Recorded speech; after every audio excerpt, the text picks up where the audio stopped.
رزق کی تنگی میں خاص طور پر استغفار بہت فائدہ دیتی، یعنی انسان کے گناہ انسان کے رزق کے راستے میں رکاوٹ بن جاتے ہیں.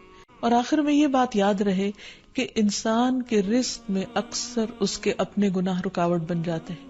اس لیے جب انسان ان گناہوں سے توبہ کرتا ہے، استغفار کرتا ہے، تو اللہ تعالیٰ رزق کے دروازے کھول دیتے ہیں. جیسے اللہ تعالیٰ کا وعدہ ہے، قرآن مجید میں آتا ہے، نوح علیہ السلام نے اپنی قوم سے کہا کہ اپنے رب سے معافی مانگ لو، بلا شبہ وہ بڑا معاف کرنے والا ہے. وہ تم پر آسمان سے خوب بارشیں برسائے گا اور تمہاری مال اور اولاد سے مدد کرے گا، تمہارے لیے باغ پیدا کرے گا اور نہریں جاری کرے گا. تو اس سے یہ پتہ چلتا ہے کہ دنیا میں جتنی بھی راحتیں اور رزق کی قسمیں ہیں، ان سب کی کنجی استغفار ہے. تو اس لیے انسان کثرت سے اپنے گناہوں پر توبہ کرتا رہے. حضرت حسن بصری کی مجلس میں ایک شخص آیا اور کہنے لگا کہ اس کے ہاں اولاد نہیں، تو انہوں نے اس کو استغفار کا حکم دیا. دوسرے شخص نے کہا کہ ان کے ہاں قحط سالی ہے، بارشیں نہیں ہو رہی، تو انہوں نے ان کو استغفار پڑھنے کے لیے کہا.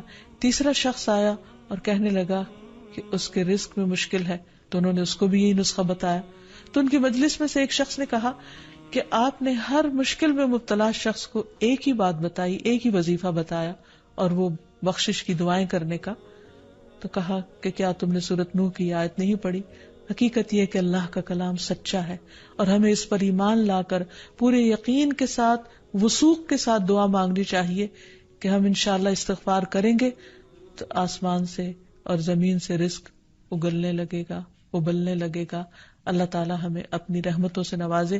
اور استغفار کے لیے سمپل، اے اللہ مجھے بخش دے، اے اللہ مجھے معاف کر دے، اے اللہ میرے اگلے پچھلے سارے گناہوں کو معاف کر دے.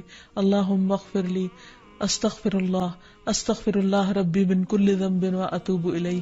اور سچے دل سے انسان توبہ کرتا رہے تو اللہ تعالیٰ کو مہربان پائے گا.